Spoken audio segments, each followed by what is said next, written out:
Hujan deras mengguyur kota Jakarta malam itu. Seolah-olah langit pun ikut menangisi kehancuran martabat seorang perempuan yang berdiri di ambang pintu rumah megah bernuansa minimalis modern. Di dalam rumah yang dulu terasa hangat oleh impian masa muda, udara kini terasa membeku, dipenuhi oleh bau amarah, egoisme, dan aroma kehancuran sebuah ikatan suci pernikahan. Arya Bagaskara, seorang pengusaha muda yang sedang berada di puncak kesombongannya, mengenakan kemeja merek ternama dengan lengan digulung hingga siku, berdiri tegak di tengah ruang tamu. Tatapannya dingin, penuh dengan rasa jijik dan kejengkelan yang sudah lama membuncah. Di hadapannya berdiri seorang perempuan berbalut mantel sederhana yang basah kuyup, wajahnya pucat pasi, matanya sembab karena menangis tanpa henti selama berhari-hari. Perempuan itu adalah Maya, wanita yang 5 tahun lalu dinikahinya dengan janji suci di hadapan penghulu untuk hidup susah maupun senang. Kamu dengar apa yang kukatakan, Maya? Jangan buat aku mengulanginya lagi. Pernikahan ini sudah busuk dan kamu adalah akar kebusukan itu. Suara Arya menggelegar, membelah suara gemuruh guntur di luar. Maya menggigit bibirnya yang bergetar. Tangannya mencengkeram erat tali. Pegangan sebuah koper kusam berukuran sedang. Satu-satunya barang yang diizinkannya untuk dibawa pergi dari rumah ini. 5 tahun lamanya, Maya mendedikasi seluruh hidupnya untuk Arya. Ketika Arya merintis usahanya dari garasi sempit dengan modal dengkul. Maya bekerja sebagai buruh pabrik, tekstil, demi menyambung hidup dan membiayai proposal bisnis suaminya. Malam demi malam, Maya menahan lapar agar Arya bisa makan dengan layak. Namun, begitu perusahaan Arya, Bagaskara Corp, meroket dan merajai industri logistik nasional, Arya berubah salotangpua derajat. Kesuksesan membuat Arya lupa daratan. Ia mulai dikelilingi oleh para model papan atas sosialita hedonis dan para mitra bisnis korup. Maya, yang tetap mempertahankan kesederhanaannya, dianggap sebagai sebuah noda hitam yang mencoreng citra sosial Arya di hadapan para elit kota. Arya, kumohon, pikirkan lagi. Suara Maya tercekat di tenggorokan. Nyaris tak terdengar di antara deru hujan. 5 tahun kita berjuang bersama dari nol. Aku tidak pernah meminta balasan apapun selain kesetiaan dan ketulusanmu. Kenapa sekarang, saat kita sudah di atas, kamu tega membuangku seperti sampah? Arya mendengus sinis, tertawa kecil penuh penghinaan. Ia melangkah mendekat, menatap rendah ke arah Maya dari atas kepala. Berjuang dari nol, jangan membanggakan masa lalu yang menyedihkan itu. Maya, kesuksesan yang kucapai hari ini murni karena kecerdasan otakku dan insting bisnisku. Bukan karena perempuan bodoh sepertimu yang hanya tahu bau dapur dan bau pel. Coba lihat dirimu sekarang. Tidak berguna.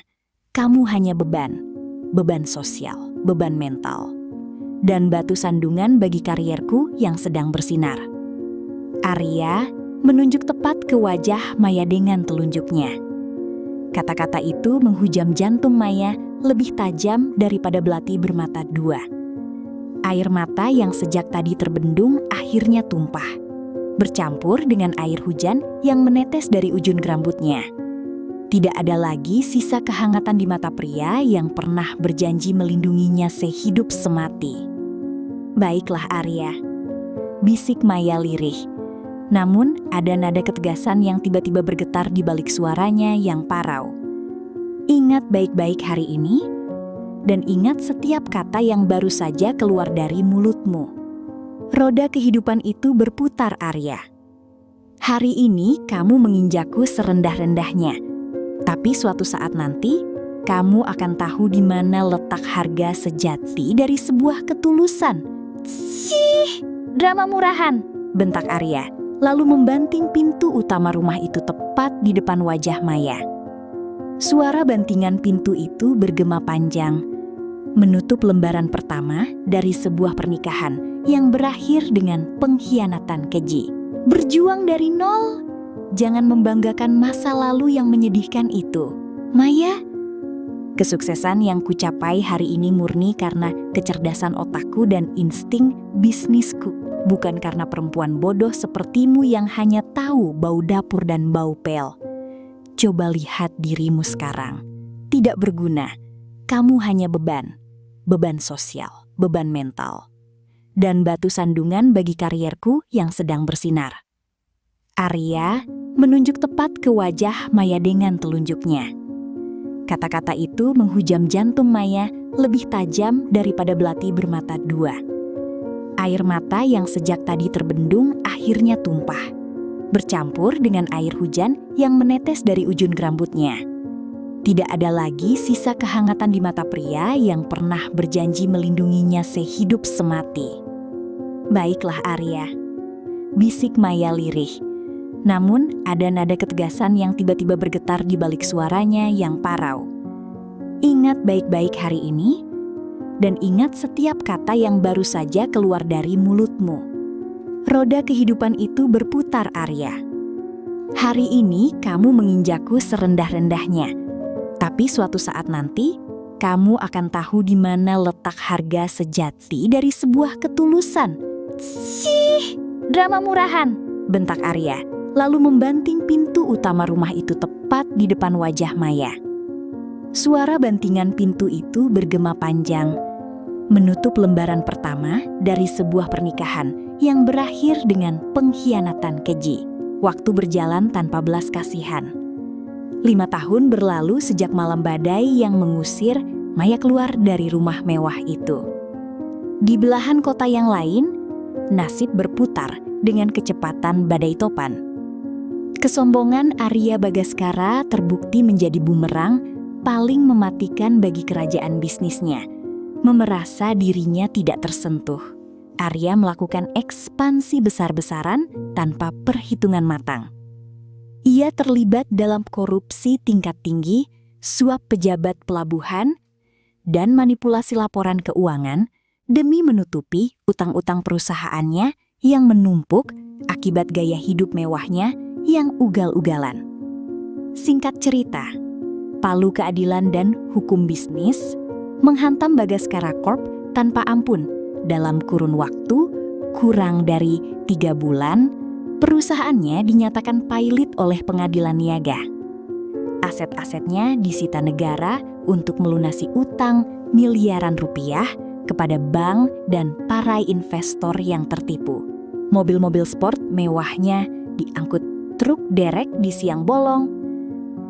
Megah tempat ia mengusir Maya dilelang dengan harga murah. Dan para rekan bisnis yang dulunya menjilat kakinya kini lari tunggang langgang, memblokir nomor teleponnya. Bahkan pura-pura tidak mengenalnya di jalan raya. Hari ini, Arya duduk di sebuah kedai kopi murah di sudut kota Jakarta. Penampilannya jauh berbeda dari 5 tahun lalu. Jas Brioni seharga puluhan juta rupiah telah berganti dengan kemeja katun murah yang mulai kusam di bagian kerahnya. Rambutnya tidak tertata rapi dan lingkaran hitam tebal menghiasi kedua matanya. Akibat bermalam-malam tidak bisa tidur di kos-kosan sempit berukuran 3x3 meter. Di tangannya terdapat selembar kertas cetakan email panggilan wawancara kerja.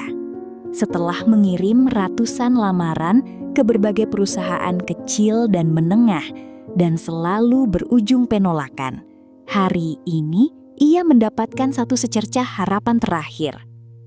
Undangan wawancara posisi manajer operasional senior di grup Katika, sebuah konglomerat raksasa yang bergerak di bidang logistik internasional, properti mewah, dan teknologi finansial. Grup KTK, perusahaan ini baru mendominasi pasar dalam 4 tahun terakhir. Gumam Arya pada dirinya sendiri sambil menyeruput kopi hitamnya yang pahit. Dengan pengalaman lamaku memimpin Bagaskara Corp, posisi manajer operasional itu pasti dalam genggamanku. Direksi di sana pasti bodoh jika melewatkan talenta sepertiku. Kesombongan ternyata adalah penyakit kronis yang tidak bisa disembuhkan dengan mudah, meskipun berada di titik nadir kebangkrutan. Mental Arya tetaplah mental seorang tiran yang merasa dirinya adalah pusat alam semesta. Gedung Kartika Tower berdiri megah menjulang tinggi menembus awan di kawasan SCBD Jakarta. Arsitektur kaca modern memantulkan kemegahan finansial yang membuat siapapun yang memandangnya akan merasa kecil. Arya melangkah masuk melalui pintu utar kaca otomatis. Mengenakan jas lamanya yang sedikit kedodoran di bagian bahu. Dia lantai Kalua Pinyi Berua. Ruang tunggu khusus kandidat eksekutif tampak sangat eksklusif. Karpet tebal berwarna abu-abu gelap meredam setiap suara langkah kaki. Kursi-kursi kulit hitam tertata rapi di sepanjang dinding marmer putih. Beberapa kandidat lain, pria-pria paruh, baya berpenampilan rapi dengan koper portofolio mahal, duduk dengan tenang sambil membaca berkas. Arya mengambil tempat duduk di sudut. Alih-alih merasa gugup, ia justru mendengus meremehkan saat melihat kandidat di sebelah kanannya.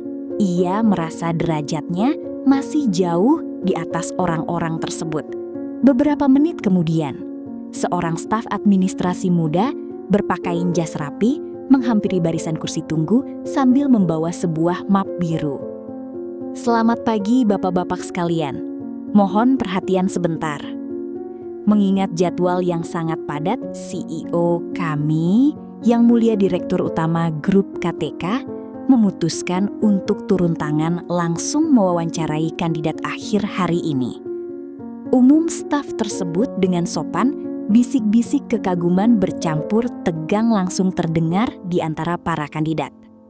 Menghadap langsung CEO Grup KTKasa, sosok misterius yang terkenal jenius, dingin, dan jarang sekali menampakkan diri di media massa, adalah sebuah kehormatan sekaligus ujian berat. Arya berdiri dari kursinya, merapikan kerah jasnya dengan gerakan pongah, lalu menyela dengan suara lantang tanpa sopan santun. "Dengar, nak. Sampaikan kepada CEO kalian itu bahwa saya, Arya Bagaskara, mantan CEO Bagaskara Corp, tidak punya waktu seharian untuk menunggu lama. Panggil saya sekarang juga di urutan pertama. Pengalaman saya memimpin perusahaan besar jauh melampaui standar perusahaan ini. Jangan buang-buang waktu saya."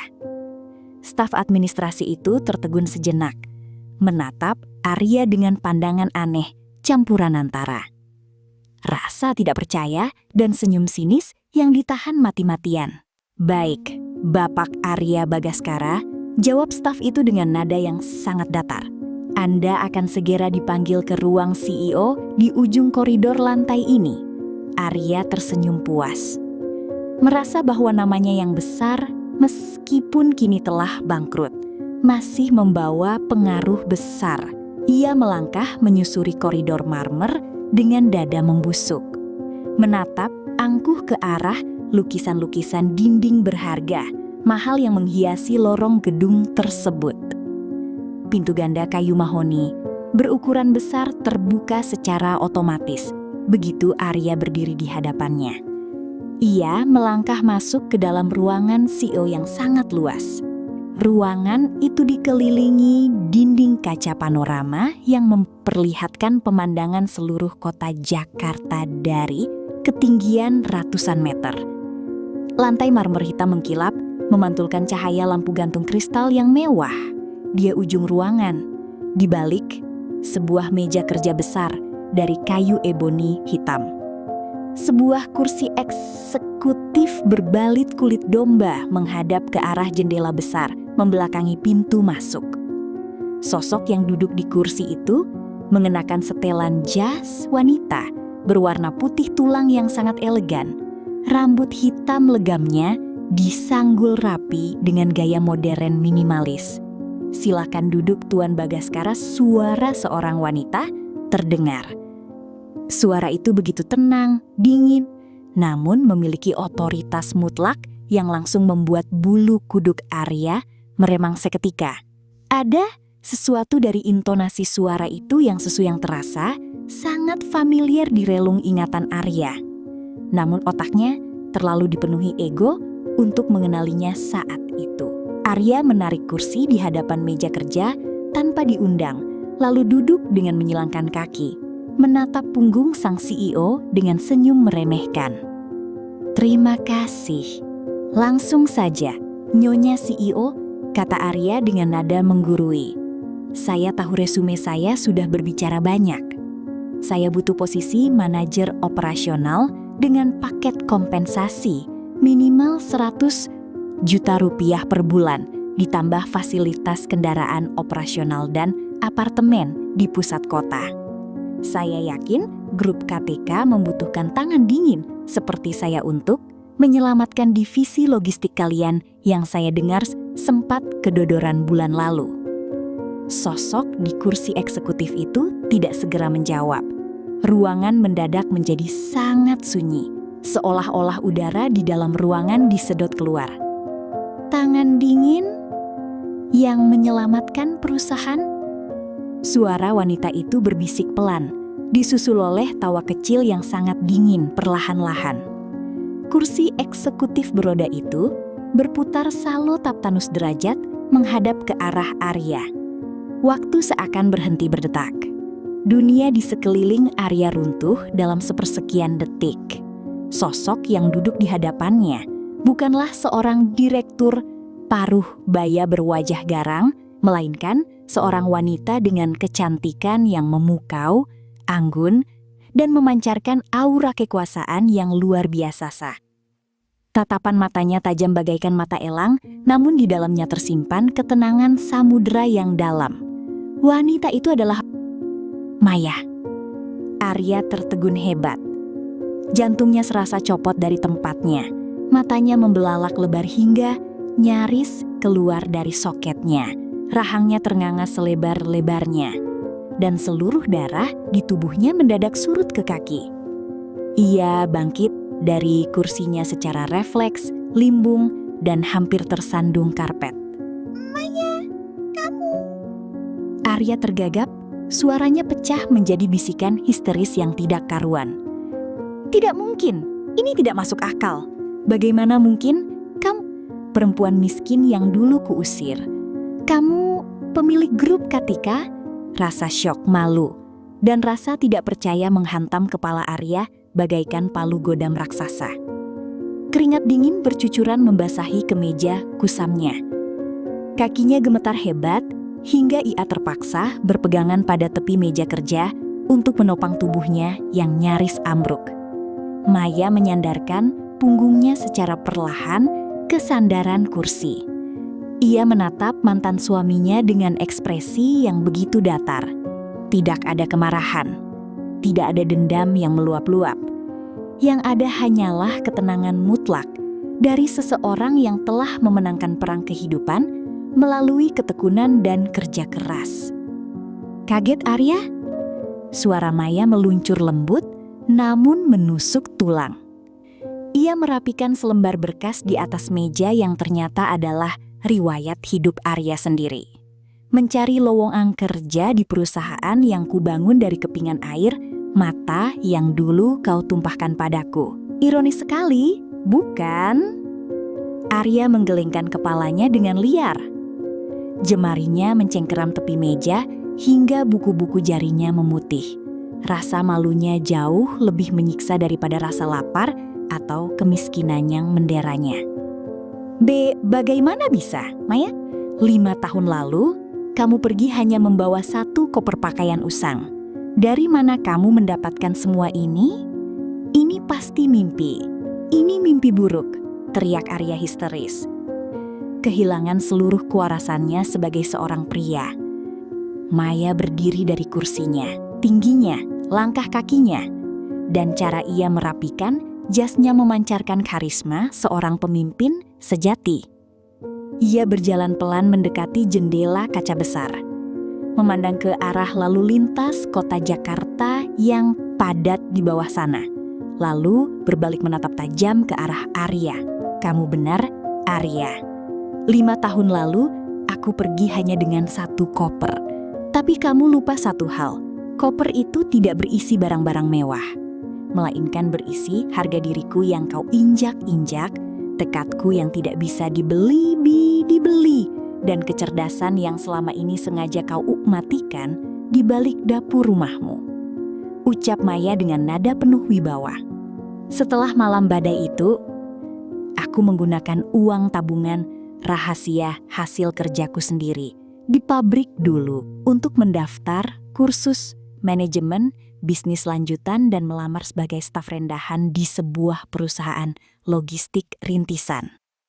Aku bekerja di balas jam sehari, belajar membaca laporan keuangan, membangun jaringan dari nol, dan mendirikan perusahaan logistik kecil bernama Kencana Tekindo Kreasi, yang sekarang kau kenal sebagai Grup Katika. Di saat kamu menghabiskan waktu dengan wanita-wanita malam dan korupsi, aku membangun kerajaanku batu demi batu dengan keringat dan darahku sendiri. Setiap kata yang diucapkan, Maya adalah tamparan keras yang meremukan sisa-sisa harga diri Arya. Bayangan masa lalu ketika ia menyebut Maya sebagai beban dan tidak berguna berputar kembali di kepalanya seperti film horor yang mematikan. Maya, kumohon. Arya jatuh berlutut di lantai marmer yang dingin di hadapan mantan istrinya. Air mata penyesalan yang palsu bercampur keputusasaan tumpah dari mata pria yang dulunya sangat arogan itu. Aku salah. Aku bodoh. Aku hilaf. Ampuni aku, Maya. Kita pernah bersama demi masa lalu kita. Tolong berikan aku pekerjaan. Apa saja, jadikan aku bawahanmu. Pekerjakan aku sebagai pesuruh di kantor ini. Tolong selamatkan aku. Maya menatap rendah ke arah pria yang sedang bersimpuh di kakinya. Tidak ada rasa benci di matanya. Yang ada hanyalah rasa kasihan yang sangat dalam. Rasa kasihan yang jauh lebih menghina daripada kebencian itu sendiri. Ruangan CEO kembali terdiam hening selama beberapa menit. Maya menarik napas panjang, lalu membungkuk sedikit menatap tepat ke dalam mata Arya yang basah oleh air mata. Kamu meminta pekerjaan, Arya? Tanya Maya dengan suara dingin namun tenang. Kamu memohon untuk menjadi bawahan di perusahaan yang kubangun dari reruntuhan hidup yang kau tinggalkan. Arya mengangguk cepat berulang kali, berharap secercah belas kasihan diberikan padanya. Dulu, saat aku berdiri di hadapanmu dengan 1 koper di tengah hujan badai, kamu mengusirku dan berkata bahwa aku adalah beban yang tidak berguna. Lanjut Maya, hari ini aku tidak akan membalasmu dengan cara yang sama. Aku tidak akan mengusirmu mentah-mentah seperti binatang. Karena aku bukan manusia biadab sepertimu. Wajah Arya sempat berbinar sesaat mendengar kalimat itu. Mengira ia akan diberi posisi terhormat. Tapi aku juga tidak akan memberimu posisi eksekutif yang kau impikan. Sambung Maya tegas. Semulai besok pagi, kamu resmi diterima di Grup Katika. Kamu akan ditempatkan di divisi kebersihan gedung sebagai petugas kebersihan shift malam di lantai dasar gedung ini. Gajimu hanya cukup untuk membayar kamar, kos, sempitmu, dan semangkuk mie setiap hari. Di sanalah tempat yang pantas bagi seseorang yang menganggap dirinya paling tinggi namun tidak tahu cara menghargai sesama manusia. Arya terperanjat, mulutnya terbuka lebar namun tidak ada suara yang keluar. Petugas kebersihan? Mantan CEO konglomerat besar kini harus menjadi pesuruh rendahan di gedung mantan istrinya sendiri? Pilihan ada di tanganmu, Arya. Kata Maya sambil membalikkan badan dan kembali duduk di kursi kebesarannya. Ambil pekerjaan itu untuk belajar arti dari sebuah proses. Atau pergi dari sini dan kelaparan di jalanan kota Jakarta. Arya terduduk lemas di lantai marmer tidak mampu berkata apa-apa lagi. Kesombongannya telah hancur berkeping-keping, terkubur di bawah lantai, tempat berdirinya kerajaan bisnis wanita yang dulu dibuangnya dengan hina, malam kembali turun menyelimuti kota Jakarta, memantulkan ribuan lampu gedung pencakar langit yang bersinar terang. Di lantai dasar gedung Ketika Tower, seorang pria paruh baya berompi oranye dan membawa alat pelantai tampak menyeka pelataran marmer dengan tangan gemetar. Pria itu adalah Arya Bagaskara, mantan penguasa yang kini belajar mencium debu kehidupan. Kisah ini bukan sekadar cerita tentang pembalasan dendam seorang wanita yang tersakiti, melainkan sebuah pengingat abadi tentang hukum semesta. Roda kehidupan selalu berputar. Hari ini, ketika kamu berada di puncak kejayaan dan kekuasaan, jangan pernah merendahkan mereka yang berada di bawahmu. Jangan pernah menyia-nyiakan ketulusan orang yang mendampingimu dari nol. Karena kesombongan adalah kuburan paling cepat bagi kesuksesan seseorang. Dan bagi mereka yang saat ini sedang diinjak, diremehkan, dan dibuang ke titik terendah. Jangan pernah menyerah. Teruslah bangkit, karena air mata hari ini adalah fondasi bagi singgasana kemenanganmu di hari esok.